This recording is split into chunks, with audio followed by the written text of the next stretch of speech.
Shalom, damai di hati. Saudara-saudara yang saya kasih dalam Tuhan kita Yesus Kristus, puji Tuhan kembali lagi dengan saya Pendeta Feralina Lahiwu dalam channel YouTube ini. Saya sangat bersyukur kepada Tuhan ketika masih memberikan kita kesempatan untuk berjumpa lagi dalam channel YouTube ini. Saudara-saudara, dalam kepadatan aktivitas saya sebagai pendeta di Jemaat Gemim Getsemani Madidir, saya bersyukur ketika masih ada waktu yang Tuhan berikan untuk melaksanakan video rekaman YouTube ini. Dan ini dalam suasana yang berbeda.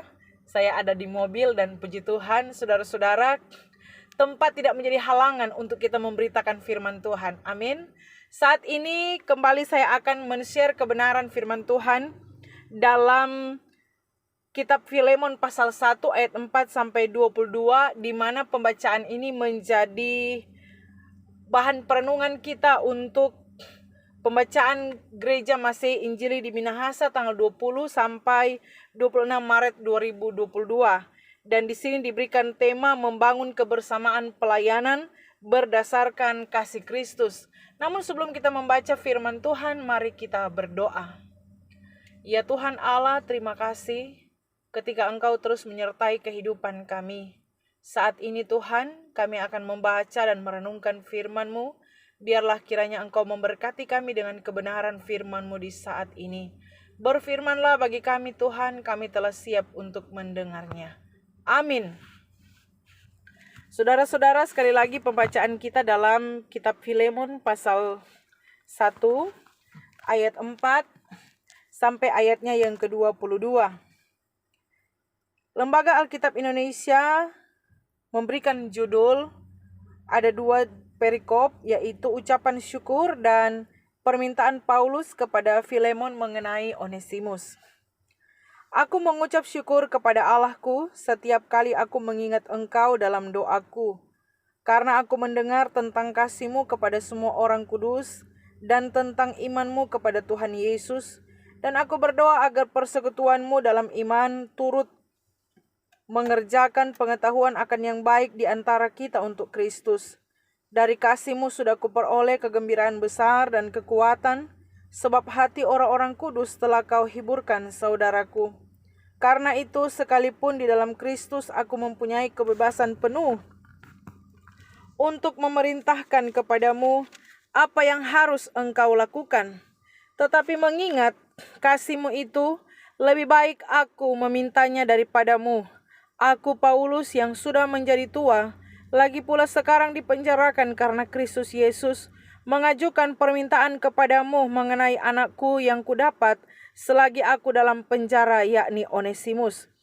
Dahulu memang dia tidak berguna bagimu, tetapi sekarang sangat berguna, baik bagimu maupun bagiku. Dia kusuruh kembali kepadamu, dia yaitu buah hatiku. Sebenarnya aku mau menahan dia di sini sebagai gantimu, untuk melayani aku selama aku dipenjarakan karena Injil. Tetapi tanpa persetujuanmu, aku tidak mau berbuat sesuatu, supaya yang baik itu jangan engkau lakukan seolah-olah dengan paksa, melainkan dengan sukarela. Sebab mungkin karena itulah dia dipisahkan sejenak daripadamu, supaya engkau dapat menerimanya untuk selama-lamanya, bukan lagi sebagai hamba, melainkan lebih daripada hamba, yaitu sebagai saudara yang kekasih. Bagiku sudah demikian, apalagi bagimu, baik secara manusia maupun di dalam Tuhan. Kalau engkau menganggap aku teman seiman, terimalah dia seperti aku sendiri. Dan kalau dia sudah merugikan engkau, ataupun berhutang padamu, tanggungkanlah semuanya itu kepadaku. Aku, Paulus, menjaminnya dengan tulisan tanganku sendiri. Aku akan membayarnya, agar jangan kukatakan, tanggungkanlah semuanya itu kepadamu, karena engkau berhutang padaku, yaitu dirimu sendiri. Ya saudaraku, semoga engkau berguna bagiku di dalam Tuhan. Hiburkanlah hatiku dalam Kristus. Dengan percaya kepada ketaatanmu, kutuliskan ini kepadamu. Aku tahu lebih daripada permintaanku ini akan kau lakukan. Dalam pada itu bersedialah juga memberi tumpangan kepadaku, karena aku harap oleh doamu aku akan dikembalikan kepadamu. Demikianlah firman Tuhan. Bapak, Ibu, Saudara-saudara yang saya kasih dalam Tuhan kita Yesus Kristus, puji Tuhan kalau di saat ini kita semua masih dalam keadaan yang sehat, kuat, dan diberkati oleh Tuhan, ya. Saudara-saudara, tadi saya sudah mengatakan bahwa tema yang diangkat ialah membangun kebersamaan pelayanan berdasarkan kasih Kristus. Saudara-saudara, membangun sebuah kebersamaan dalam pelayanan bukanlah suatu hal yang sulit. Ketika kita masih seia, sekata, sevisi, satu tujuan untuk kemuliaan Tuhan, maka kebersamaan itu akan terbangun. Amin. Namun yang menjadi persoalan adalah ketika kebersamaan yang terbangun selama ini menjadi rusak hanya karena sebuah konflik. Ketika ada konflik, orang mulai menjadi tawar hati. Sehingga ada statement yang mengatakan, ya, dulu makan satu piring, sekarang enter mohaga marasa muntah, ya. Dulu batamang baik sekali, ya. Sekarang dapat blokir pertemanan di Facebook, ya, di WA, di IG, saudara-saudara. Ini diakibatkan karena konflik. Konflik yang ada membuat kebersamaan menjadi rusak. Sehingga saudara-saudara yang dikasihi oleh Tuhan kita Yesus Kristus, memang konflik tidak bisa kita hindari. Baik dalam keluarga, di dalam jemaat, dalam organisasi. Tapi setiap konflik atau masalah pasti ada solusi dan jalan keluar. Amin, saudara-saudara. Sehingga kitab Filemon ini pun menceritakan konflik yang terjadi antara Filemon dan Onesimus. Saudara, Filemon ini adalah seorang yang tinggal di Kolose. Jadi dia orang Kolose, saudara-saudara. Kalau saya orang Bitung, ya, karena saya lahir di kota Bitung. Filemon ini dia orang Kolose, tinggal di Kolose. Ia seorang yang sudah bertobat. Dia sudah mengenal Injil, dia percaya kepada Tuhan Yesus, dan ia adalah seorang yang kaya. Dia mewarisi harta kekayaan ayahnya dan juga memiliki banyak budak. Salah satu budak dari Filemon ini bernama Onesimus. Onesimus ini adalah seorang disebutkan oiketes atau pelayan rumah. Dia bekerja sebagai budak saat itu dalam hal memegang keuangan. Jadi dia bekerja sebagai agen keuangan yang mengurus peculium tuannya Filemon. Peculium ini adalah sejumlah uang yang disimpan, sama dengan tempat menyimpan harta, ya. Uang yang disimpan, saudara-saudara. Jadi Onesimus mengurus peculium tersebut. Namun saudara-saudara, pada suatu saat Onesimus ini membuat kesalahan, yaitu dia mencuri sebagian peculium tuannya dan dia melarikan diri. Saya pikir-pikir saudara-saudara, ya, tergoda Joko Tekang Onesimus karena dia mengurus ini keuangan, saudara-saudara. Jadi dia tergoda, dia mencuri, kemudian dia melarikan diri, saudara-saudara. Kadang letorang kang kalau ja pegang doi, urus doi, ya, kadang-kadang gatal tuh tangan, ya. Mau pakai, ya, mau pinjam dulu. Mau pakai doi kolom, doi derma, ya, doi yuran. Sehingga saudara yang diberkati Tuhan, kadang-kadang kau tong so pakai doi derma, apa ini kolom ini nyak store, ya, so pakai kote. Baik aja cuma pakai kang. Kau masih ja ingat ja pakai, saudara. Kalau sunya ingat habis, nyak beda jauh dengan Onesimus. Bapak, Ibu, saudara yang diberkati oleh Tuhan kita Yesus Kristus. Onesimus ini saat dia mencuri dan melarikan diri, Filemon sangat marah kepada Onesimus sehingga dia melaporkannya. Ya, bukan main nih Onesimus ini. Dia sumakang dalam ya, bekerja di situ. Pancuri saudara-saudara ya. Sehingga Bapak Ibu Saudara yang diberkati Tuhan, ketika Filemon melaporkannya, rupa-rupanya Onesimus ini ditangkap dan dimasukkan ke dalam penjara di Efesus. Pada waktu itu bersamaan dengan Rasul Paulus. Tapi Paulus dipenjarakan karena Injil. Berbeda dengan Onesimus, dia dipenjarakan karena mencuri dan lari sebagai budak dari rumah Filemon. Mereka berdua dipenjarakan di ruang bawah tanah. Tempat itu sangat gelap dan pengap. Itu adalah tempat para budak.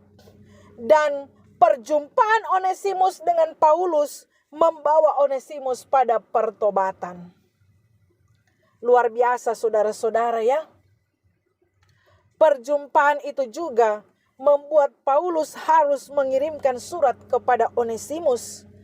Karena Paulus juga ketika Onesimus menceritakan keadaannya, Paulus sangat mengenal Filemon tuannya itu.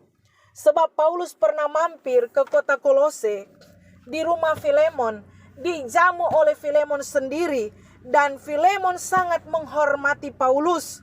Dia sangat berhutang banyak kepada Paulus karena melalui Paulus ia menjadi seorang yang diselamatkan.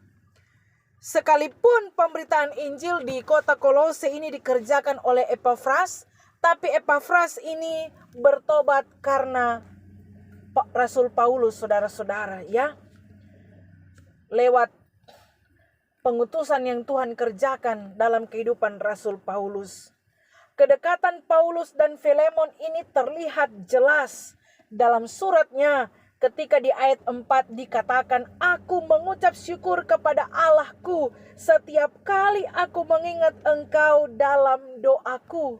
Paulus juga menyebutkan, "Aku mendengar tentang kasih-Mu kepada semua orang, tentang iman-Mu kepada Tuhan Yesus."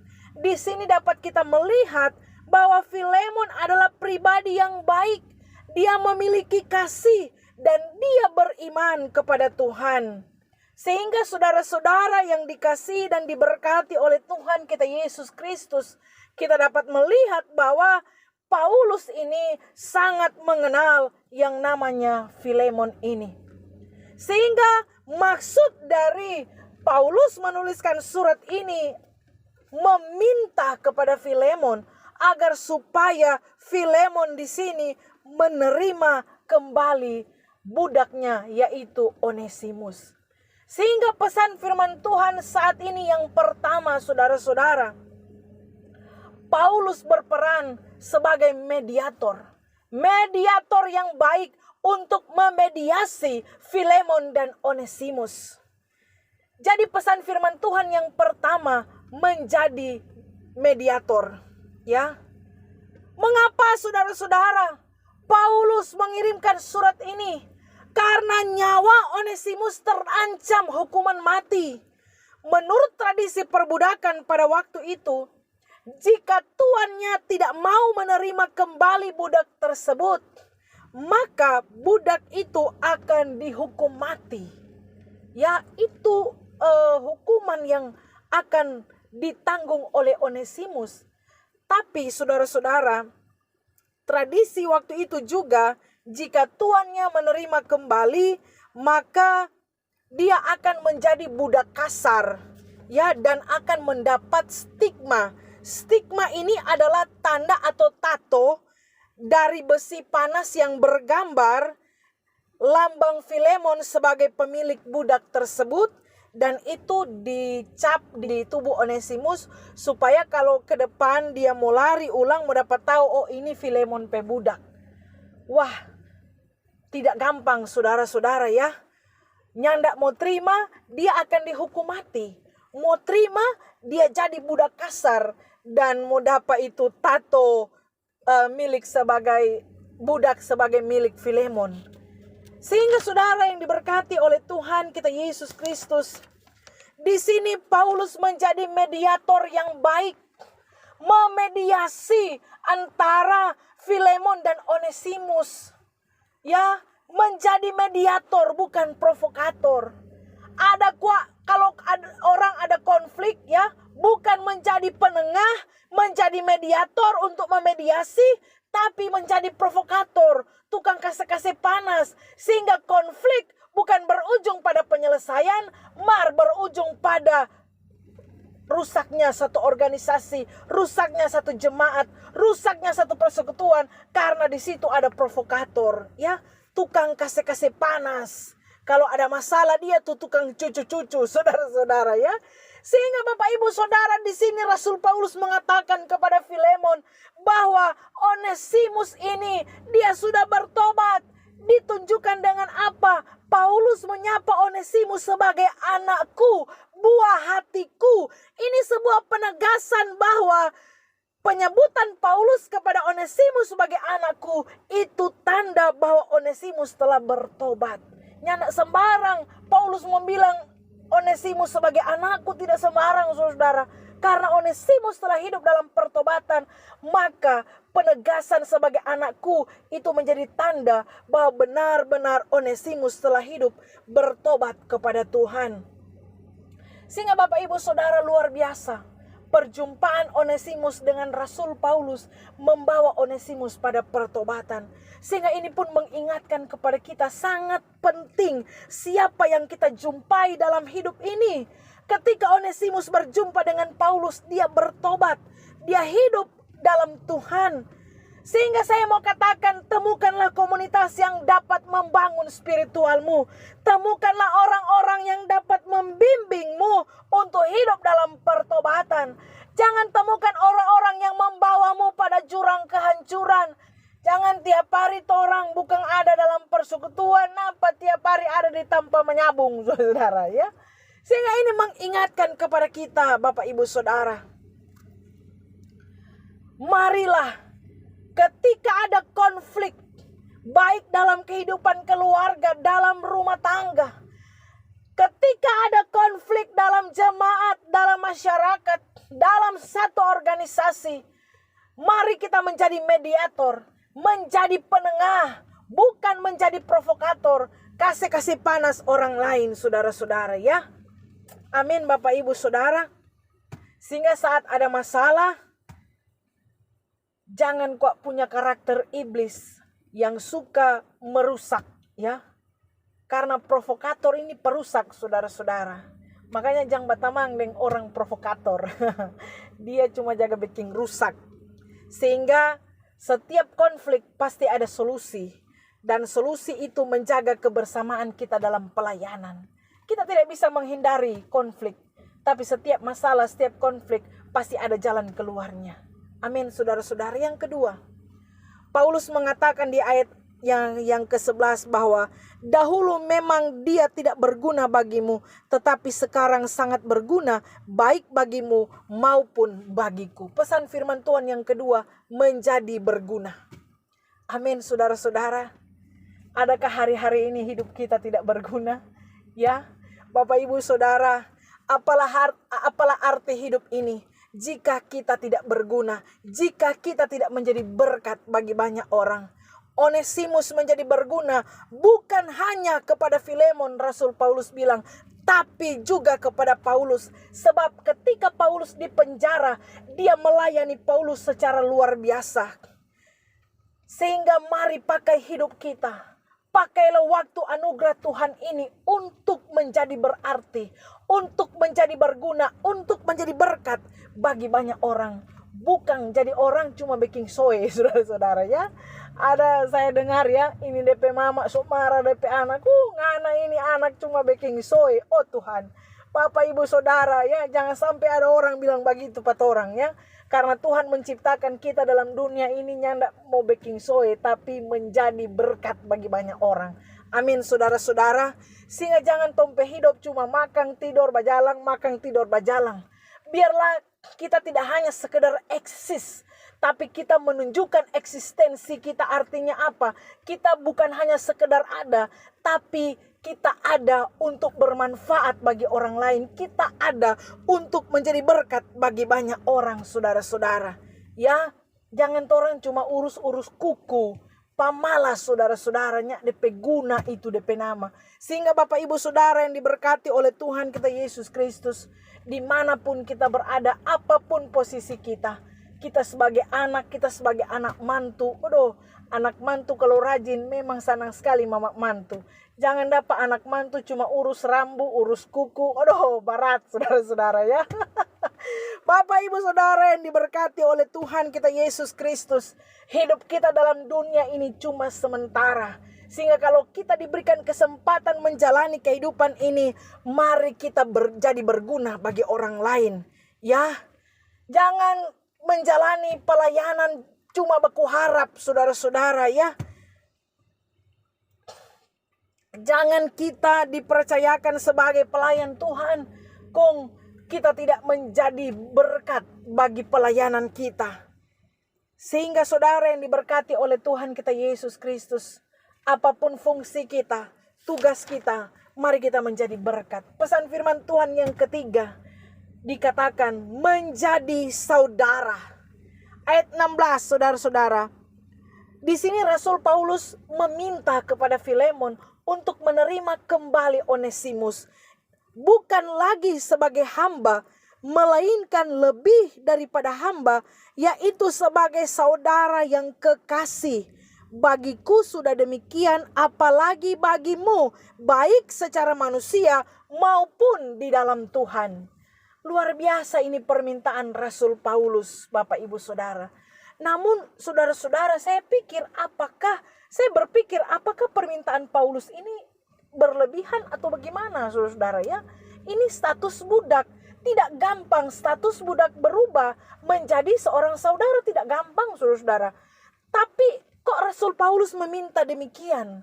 Sehingga saudara yang diberkati Tuhan, permintaan Paulus ini kepada Filemon untuk membebaskan Onesimus dari status budaknya menjadi seorang saudara. Ya, kita pikir-pikir saudara, ini pembantu toh. Dia mencuri, kok lari. Dan didengar dia bertobat. Balik kamari kan tetap mesti jadi pembantu saudara-saudara. Iya kan? Ya, tapi di sini Paulus meminta agar supaya tidak lagi menerima dia sebagai hamba, tapi menjadi saudara. Bagaimana bisa saudara-saudara? Nah, saya berpikir ada maksud Paulus ketika mengatakan demikian. Sehingga saya membaca satu buku saudara-saudara ya, yang tafsiran Filemon. Saya baca Bapak Ibu Saudara. Di situ saya menemukan bahwa ternyata ayah dari Filemon ini dia memiliki budak seksual. Jadi ayah dari Filemon ini sangat terpandang di kota Kolose dan dia memiliki banyak budak. Bukan hanya budak pelayan rumah, tapi juga dia memiliki budak seksual. Sehingga salah satu budaknya itu hamil dan dia melahirkan seorang anak dan anak itu bernama Onesimus. Jadi ternyata saudara-saudara di sini Onesimus dan Filemon ini dorang dua satu papa. Mereka saudara. Makanya di sini Rasul Paulus meminta kepada Onesimus tidak lagi menerima dia sebagai hamba, tapi menerima dia sebagai seorang saudara. Sehingga dikatakan baik di dalam manusia, baik secara manusia maupun di dalam Tuhan. Saudara dalam Tuhan tetapi juga secara manusia. Karena memang Onesimus ini adalah saudara dengan Filemon. Nah, Bapak Ibu Saudara yang diberkati oleh Tuhan kita Yesus Kristus, kebersamaan pelayanan, menganggap yang lain sebagai saudara dalam Tuhan, itu sangat penting. Jangan dalam satu persekutuan, dalam kebersamaan pelayanan, torang baku pandang enteng, ya. Torang kuat putih-putih. Jang batamang deng itang-itang. Ini bahaya saudara-saudara. Torang kok yang kelas-kelas elit, ini boleh yang deng kelas-kelas bawah. Saudara yang diberkati Tuhan, biarlah dalam pelayanan kita membangun kebersamaan yang benar di hadapan Tuhan. Torang nyandak baku pandang enteng, nyandak pandang orang lain dengan sebelah mata. Tapi kita mau menerima orang lain sebagai seorang saudara dalam pelayanan. Sehingga itu akan mengikat persatuan kita untuk kemuliaan nama Tuhan. Filemon di sini, apa yang disampaikan oleh Rasul Paulus, dia pun menerima Onesimus demikian, saudara-saudara. Ya, sehingga kita tahu bersama bahwa Onesimus ini dia menjadi seorang uskup. Dia tidak lagi kembali menjadi budak, tapi dia menjadi pemberita Injil. Dia diutus oleh Rasul Paulus dalam misi penginjilan. Kendati pun saya baca sejarah dia mati martir, saudara-saudara ya. Dia harus kembali ke Kolose. Sehingga saudara yang diberkati oleh Tuhan kita Yesus Kristus, marilah kita mau menerima orang lain sebagai seorang saudara. Di tengah-tengah pelayanan kita, di tengah-tengah persekutuan kita. Sehingga ketika kita memandang orang lain sebagai seorang saudara, maka kita akan menjaga kebersamaan dalam pelayanan yang ada. Amin, saudara-saudara. Dan selanjutnya pesan firman Tuhan di sini Rasul Paulus mengatakan kalau Onesimus ini berhutang kepada Filemon, tanggungkanlah semua itu kepada dia. Kalau Onesimus telah merugikan Filemon, tanggungkan semua itu kepada Rasul Paulus.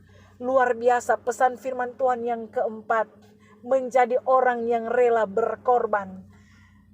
Seperti halnya Rasul Paulus, dia menjamin Bapak Ibu Saudara-saudara ya, apa yang dilakukan oleh Onesimus, kalau dia sobeking rugi, dia utang, Paulus akan menanggung itu semua. Luar biasa kasih yang dimiliki oleh Rasul Paulus. Dia sangat mengasihi Onesimus. Orang yang memiliki kasih Kristus akan rela berkorban seperti halnya Rasul Paulus. Sehingga saudara-saudara, marilah kita menjadi orang-orang yang rela berkorban. Jangan sama dengan orang lain, saudara-saudara. Jangankan rela berkorban, dengan kasih doi persembahan bahemat, ya. Konjudu kikir Bapak Ibu Saudara. Sehingga hari ini firman Tuhan mengingatkan kepada kita semua. Apalagi kita sementara dalam masa-masa minggu sengsara. Dalam pemaknaan akan pengorbanan Kristus. Yesus rela berkorban untuk menebus dosa-dosa kita umat manusia. Untuk itu, apa yang dia lakukan karena dia sangat mengasihi kita. Saudara, saya mau katakan bahwa ada banyak orang tidak rela berkorban karena dia tidak memiliki kasih Tuhan. Tapi orang yang memiliki kasih Tuhan, dia akan rela berkorban dalam pelayanan, dalam apapun yang akan dia kerjakan. Namun sangat disayangkan pada masa-masa ini, ada banyak orang mulai tidak lagi memiliki kasih. Kita orang-orang yang mengajari kasih, tapi kita tidak mempraktekkan kasih itu. Kita bicara-bicara tentang kasih Tuhan, tapi dalam hidup kita kepada sesama, kita memiliki dendam, kita memiliki akar pahit, kita memiliki kebencian, ya, baku marah, baku feyem, nyandak baku togor. Mana dang itu kasih yang Tuhan ajarkan dalam kehidupan kita?